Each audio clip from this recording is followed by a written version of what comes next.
నన్ను పిలిచి అడిగినప్పుడు పిల్లి సుభాష్ చంద్రబోస్ గారికి నాకు రాజకీయమైనటువంటి వైరం 30 సంవత్సరాల నుంచి ఉన్నప్పటికీ కూడా మా వ్యక్తిగతమైనటువంటి విషయాలు కాదు, ఇక్కడ రాష్ట్ర ప్రయోజనాల కోసం మీరు చేస్తున్నటువంటి కృషికి నేను సైతమైనటువంటి విధంగా నేను మాత్రమే మొట్టమొదటిసారిగా ముఖ్యమంత్రి గారి దగ్గర సూర్యప్రకాశ్ పేరు ప్రస్తావించేదనేటువంటి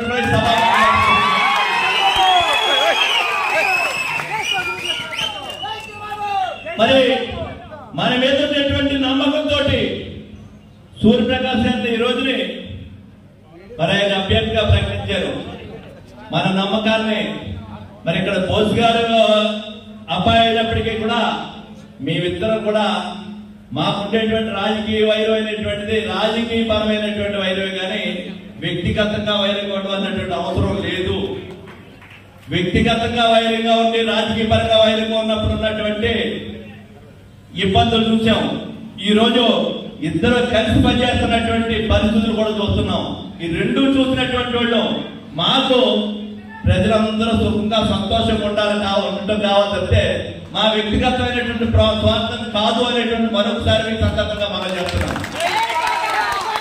ఇక్కడ ఈ 2 నియోజకవర్గాలను కూడా రామచంద్రపురంలో కానీ మెండపేటలో కానీ ఈ 2 నియోజకవర్గాలను కూడా వైఎస్ఆర్ పార్టీని గెలిపించడం కోసం ఇక్కడ ఉన్నటువంటి మరి నా అభిమానులు నా మనుషులు కానీ బోస్ గారి అభిమానులు కానీ 2 నియోజకవర్గాలకు ఓటేస్తున్నాం అనేటువంటి 2 నియోజకవర్గాలను గెలిపించాలనేటువంటి మీరందరూ ఆలోచన చేయాలనేటువంటి ఈ సందర్భంలో మనం చేస్తున్నాం. జగన్మోహన్ రెడ్డి గారు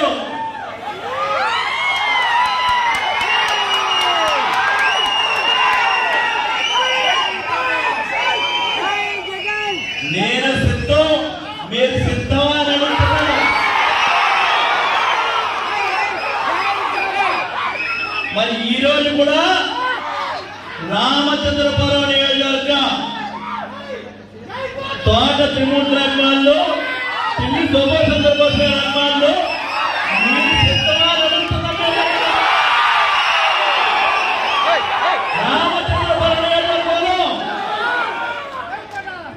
వైఎస్ఆర్ పార్టీ అభ్యర్థిగా సూర్యప్రకాశ్ గారిని గెలిపించడానికి మీరు సిద్ధమా?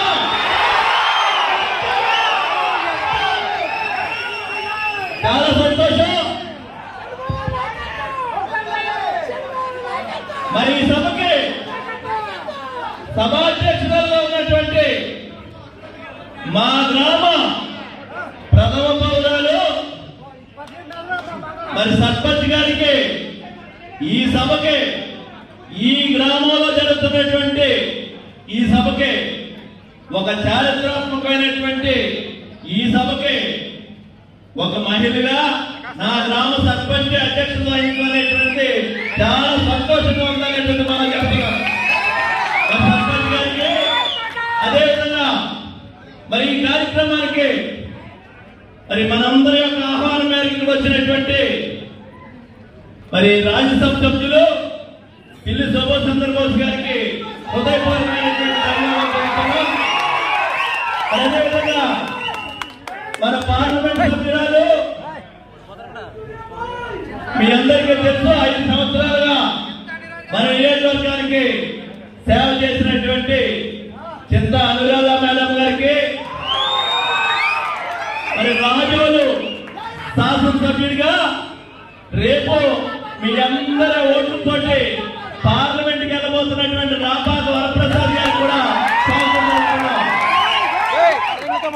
మరి నిన్నటి వరకు కాదు రేపు ఎన్నిక అయ్యేంత వరకు శాసనసభ్యుడిగా ఉన్నటువంటి మరి గన్నవరం శాసనసభ్యులు కొండేటి చిట్టుబాబు గారికి హృదయపూర్వకంగా స్వాగతం పలుకుతున్నాం. అదేవిధంగా వేదిక మీద ఉన్నటువంటి మున్సిపల్ చైర్పర్సన్ గారు, ఎంపీపీలు, జడ్పీటీసీలు, ఎంపీటీసీలు, గ్రామ సర్పంచులు నియోజకవర్గంలో అత్యున్నతమైనటువంటి మెజార్టీతో సూర్యప్రకాశ్ గెలిపించాలని చెప్పేసి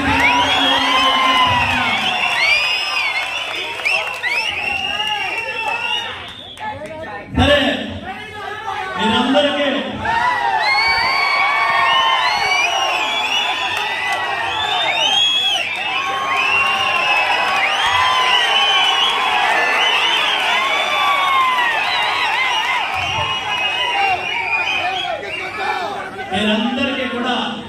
మరొకసారి నేను విజ్ఞప్తి చేస్తున్నా, మీరందరూ కూడా వైఎస్ఆర్ పార్టీని అత్యధికమైనటువంటి ఓటు మెజార్టీతో గెలిపించండి, ఉత్సాహంగా పనిచేయండి.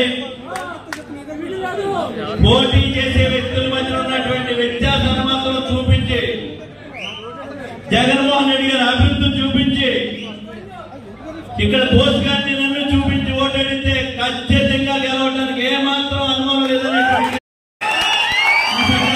అందరికీ మనం చేస్తూ మరి సభను ఉద్దేశించి మనం రేపు ఎన్నికల్లో పార్లమెంట్ కి రాపాక వరప్రసాద్ గారిని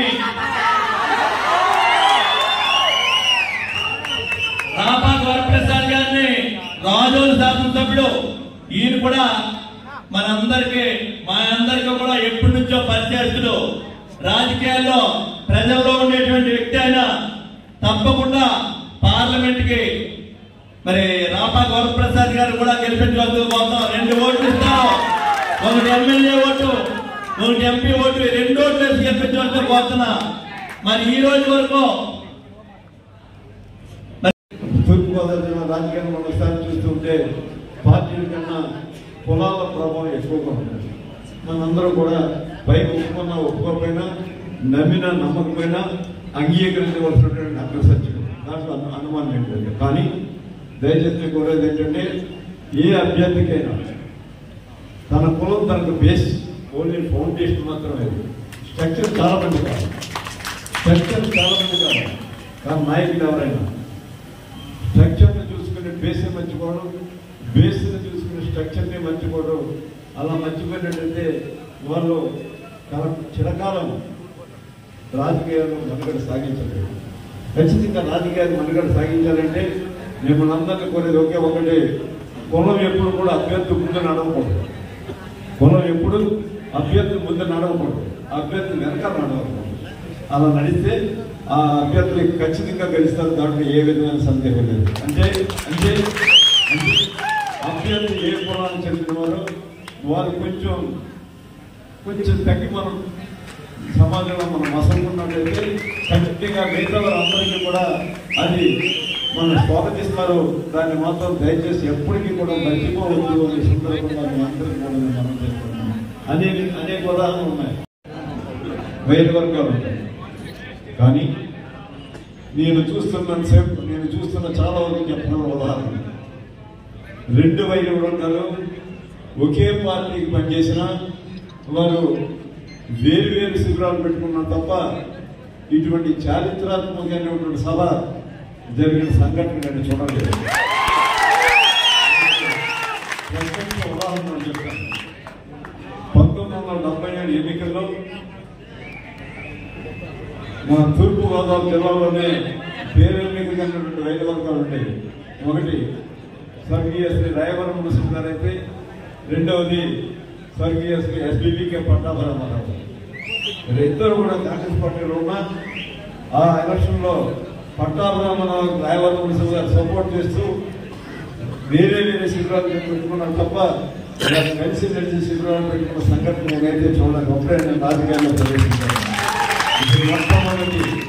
ఇది మొట్టమొదటి మరి రామచంద్రపురం నియోజకవర్గంలోనే కాదు, తూర్పుగోదావరి జిల్లాలోనే కాదు, చాలా అరుదుగా జరుగుతుంటాయి. ఆంధ్రప్రదేశ్ రాష్ట్రంలో 2 వైద్య వర్గాల వారు కూర్చొని మరి సమావేశం ఏర్పాటు చేసుకోవడం, ఒక సభ వారు జరుపుకుని తర్వాత అక్కడ అభ్యర్థిని ఆహ్వానించడం నిజంగా ఒక చారిత్రాత్మకమైనటువంటి సన్నివేశం. ఆ సన్నివేశాన్ని ప్రోత్సహించినటువంటి శ్రీమతి గారి వర్గాన్ని, ఆ సన్నివేశాన్ని ఏర్పాటు చేసినటువంటి నేను ప్రత్యేకమైనటువంటి ధన్యవాదాలు తెలియజేస్తున్నాను. ఈ నియోజకవర్గం మరి వాక్య గారు నాకు కూడా రాజకీయ జన్మనిచ్చినటువంటి నియోజకవర్గం. 3 సార్లు శాసనసభ సభ్యునిగా, ఒకసారి మరి గౌరవ ముఖ్యమంత్రి గారి ఆశీర్వాదంతో, అది కూడా మీ అందరి యొక్క సపోర్ట్ ఉందనే ఉద్దేశంతో, సపోర్ట్ ఉందనే కారణంగా మరి శాసనమండలి సభ్యునిగా చరిత్రలో ఒక వెనుకబడిన తరగతుల వారికి పార్లమెంట్లో స్థానం లేదు. ఇప్పటి వరకు కూడా అటువంటి స్థానం కల్పించినటువంటి గౌరవ ముఖ్యమంత్రి గారు మీ అందరి యొక్క ఆశీర్వాదం వల్లే, మీ అందరి దయ వల్లే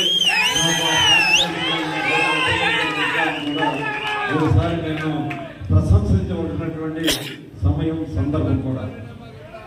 ఈరోజు ఒక నూతన ట్రెండ్ ఇస్తుంది, న్యూ ట్రెండ్ ఇన్ పాలిటిక్స్. ఈ ట్రెండ్ కొత్త ట్రెండ్తో మనం ప్రారంభమయ్యేటప్పుడు మనసులో ఏ విధమైనటువంటి అరమణికలు ఉండకుండా, దయచేసి ఇరు వర్గాల కార్యకర్తలకు నేను నాయకుడికి నేను ప్రత్యేకంగా విజ్ఞప్తి చేస్తున్నాను. మనసులో ఏ విధమైన అరమణికలు ఉండకుండా మనందరం ఒకటే అనే దాంట్లో మనం పోరాడితే విజయం మనకు అందుబాటులో ఉంటుంది. దాంట్లో ఏ విధమైన సందేహం లేదు అనే సందేహంగా మనకు అందరికీ కూడా నేను మాట్లాడుతున్నాను. ఇవాళ దయచేసి మిమ్మల్ని అందరినీ కోరేది ఏంటంటే, ఆయనకి నాకేమీ సరైన తగాదాలు, వ్యాపార తగాదాలు లేవు. రాజకీయంలో ఆయన పార్టీ గురించి, ఆయన పార్టీని పరిరక్షించుకోవాలనే ప్రయత్నం ఆయన చేస్తుంటారు.